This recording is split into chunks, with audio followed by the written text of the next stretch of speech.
सबसे बड़ी बात, पढ़ा लिखा है,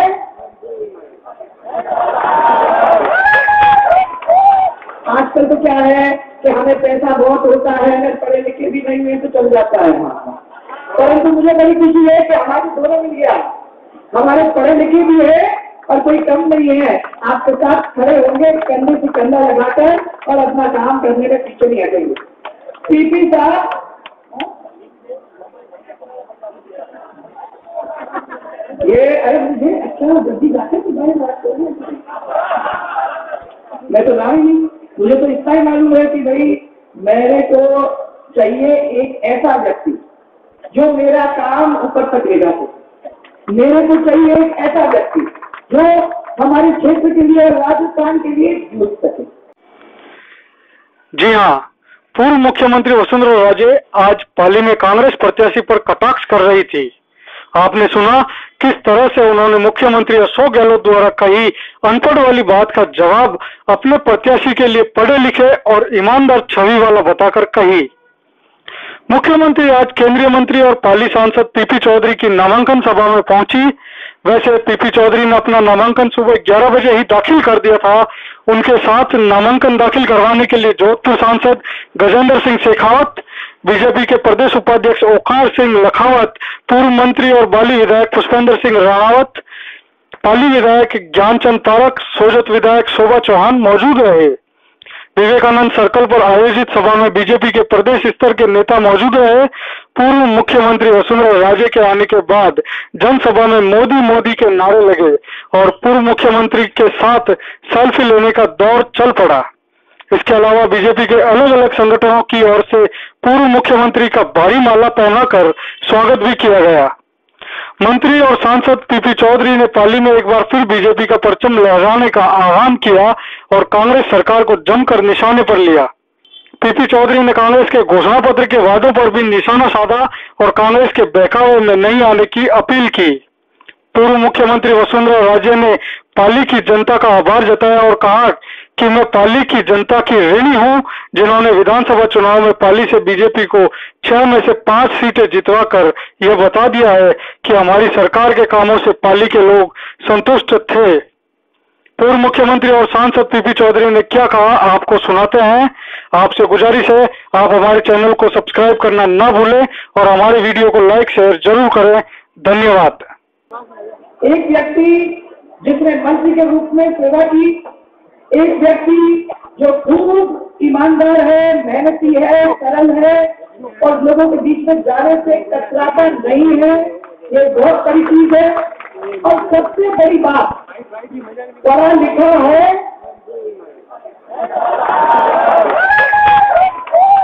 आजकल तो क्या है कि हमें पैसा बहुत होता है, अगर पढ़े लिखे भी नहीं हुए तो चल जाता है। परंतु मुझे बड़ी खुशी है कि हमारे दोनों मिल गया, हमारे पढ़े लिखे भी है और कोई कम नहीं है, आपके साथ खड़े होंगे कंधे से कंधा लगाकर और अपना काम करने में पीछे नहीं हटेंगे। पीपी साहब,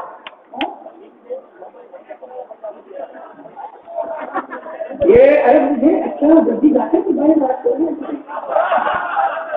मैं तो ना ही नहीं, मुझे तो इतना ही मालूम है कि भाई मेरे को चाहिए एक ऐसा व्यक्ति जो मेरा काम ऊपर तक ले जा सके, मेरे को चाहिए एक ऐसा व्यक्ति जो हमारे क्षेत्र के लिए, राजस्थान के लिए जुड़ सके, मेरे को चाहिए। और मैं समझती हूँ कि आप सबको भी एक ऐसा व्यक्ति चाहिए जो दूर दराज अंचल में जाएगा, घूमेगा, फिरेगा, आपकी आवाज को सुनेगा और उसको जमीन पे लाने की काम और कोशिश करेगा। आज मैं आप लोगों को इतना ही कहना चाहती हूँ कि कौन है आज जो अपने कंठों में से 2 लाख महिलाओं को बीमा देने का काम करता है? बहुत कम लोग हैं।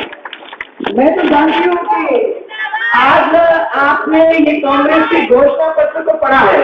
घोषणा पत्र में बहुत सारी चीजें बोली है, उसमें भ्रष्टाचार भी है कि हम भ्रष्टाचार हो रहे थे और वो लोग ये बात को कह रहे हैं जिन्होंने भ्रष्टाचार के अंदर पूरी खुली छूट रखी है, चाहे वो कोयला हो, चाहे वो नेशनल हेराल्ड हो, चाहे वो कॉमनवेल्थ गेम्स हो, हर चीज के अंदर पैसा में हाथ पूरा आपने देखा होगा, ऐसे व्यक्ति तो हमने देखा, परंतु ये आपके ईमानदार एक ऐसा व्यक्ति है जो आपके लिए लाएगा, आपको देगा, आपकी मदद करेगा, परंतु आपसे देगा नहीं।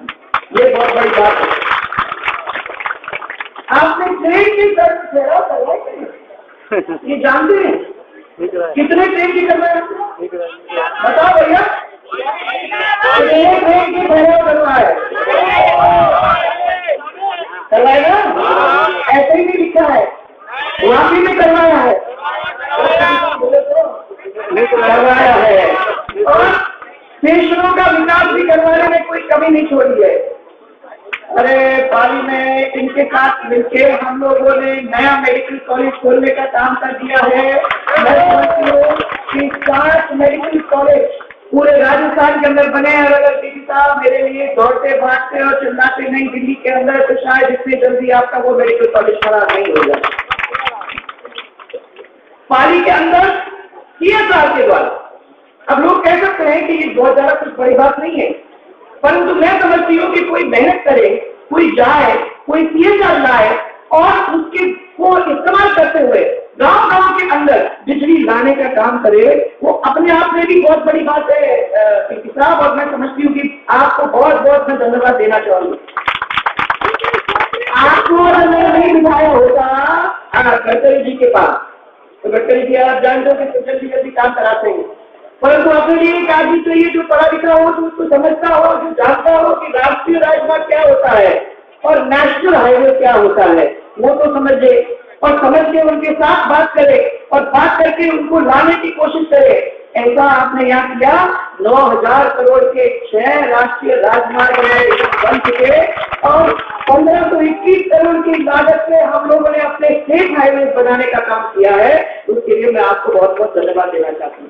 अरे भाइयों, आपको ये मालूम है कि पाली के अंदर सब MLAs और MP साहब लोग मिलके, मंत्री जी ने मिलके, MP तो नहीं बोलना चाहिए, तो मंत्री थे, इन सब लोगों ने मिलके इस पाली क्षेत्र के अंदर 11,000 करोड़ रुपया ला करके विकास करने का काम किया, जो अपने आप में अभूतपूर्व है।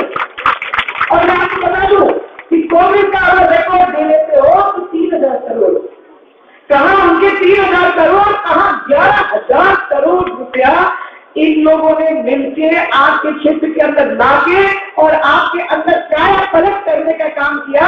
मैं मंत्री जी को, पूरे विधायक मंडली को, सबको धन्यवाद देना चाहती हूँ कि आपने लोगों ने क्या कर दिया। तो उन्होंने मेरे को बोला था, हमारे मन में आया कि आपने हमको 50,000 दिए। उन्होंने कहा कि संपूर्ण कर्जा, संपूर्ण किसान का माफ किया, तो सोचा कि देख लेते हैं शायद अपना कर्जा माफ हो जाएगा, इसलिए हम भी वैसी गंगा में हाथ धोने का सोचे और हम भी उसमें लग गए। पर मैं आज पाली डिस्ट्रिक्ट को बहुत बहुत धन्यवाद देना चाहती हूँ, क्योंकि आपने विधानसभा चुनाव के अंदर इन सब चीजों को आता और आज करके, चाहे हमारे बुजुर्ग हो, चाहे हमारे भाई हो, चाहे हमारी माताएं बहनें हो, सबने आशीर्वाद देने में कोई कमी नहीं छोड़ी और प्यार दे करके आपने हमारे विधायकों को पेटी भर भर के हमको वोट दिला के आप लोगों ने जो काम करके दिखाया, जिसके लिए मैं जिंदगी भर आपकी ऋणी रहूंगी, क्योंकि आपने इतना प्यार दिया, मैं कभी कुछ नहीं कह सकती। मैं इसलिए आपसे कह रही हूँ कि हमारे सामने बहुत सारी चीजें हैं जो कांग्रेस ने कहा। एक गरीबी हटाओ सुना था आपने, 55 साल से गरीबी हटाओ चल रहा है। 55 साल में गरीबी हटाओ ना इंदिरा गांधी कर सकी, ना जवाहरलाल नेहरू कर सके, ना राहुल गांधी कर सके, ना राजीव गांधी कर सके, ना सोनिया गांधी कर सके, पर 5 साल के अंदर किसने करके दिखाया? वो है नरेंद्र मोदी। नरेंद्र मोदी ने दिखा दिया कि अगर हम लोग वाकई में वादा करते हैं और वादा करके अगर हम जुट जाते हैं तो हाँ, हम काम भी करके जनता को दिखा सकते हैं। ये 55 साल व्यर्थ नहीं गए, परंतु अगर इन्होंने काम किया होता तो आज हमारा भारत मालूम नहीं कहां से कहां पहुंच जाता। तो 5 साल के अंदर उन्होंने करके हम लोग सबको दिखाने का काम किया। 25 दिन बाद एक 5 साल तक हमारा मुख्यमंत्री वसुंधरा राजे जी का कार्यकाल था, एक स्वर्णिम अक्षरों में लिखा जाएगा। लेकिन एक झूठ बोल करके धोखा करके आम जनता से कांग्रेस ने चुनाव के पहले, आप सब याद करें, जिस हिसाब से वायदे किए, उन वायदों पर आपने विश्वास करके और जनता से एक धोखे के फल से उन्होंने ये कहा कि 10 दिन के अंदर किसानों का कर्जा माफ कर दिया जाएगा। 59 लाख प्रदेश में किसान है और करीब 99,900 करोड़ का कर्जा जो है इन किसानों पे है। जब ये बैंकों में जाते हैं पता लगता है कि एक भी किसान का कर्जा माफ हुआ। क्या आपका कर्जा माफ हुआ? क्या आपके साथ धोखा हुआ नहीं हुआ? अब आप देखिए बेरोजगार युवाओं के लिए उन्होंने कहा कि हम आते ही बेरोजगार युवाओं को उनके खातों में 3500 रुपये हम दे देंगे। क्या आपके खाते में पैसा आया था? आपके साथ कितना बड़ा धोखा हुआ?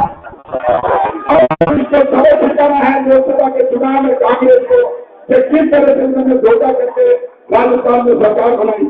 अभी हाल ही में इन्होंने अपना घोषणा पत्र जारी किया और घोषणा पत्र में तो बहुत अजीब बातें, वैसे तो बहुत बड़ी बातें दूसरी, लेकिन 2 बातों के बारे में बताना चाहूंगा। जब उन्होंने कहा कि देश का जो कानून है और जिस हिसाब से इस कानून के जो है अगर मोदी विद्रोह होंगे देश का कानून खत्म होगा।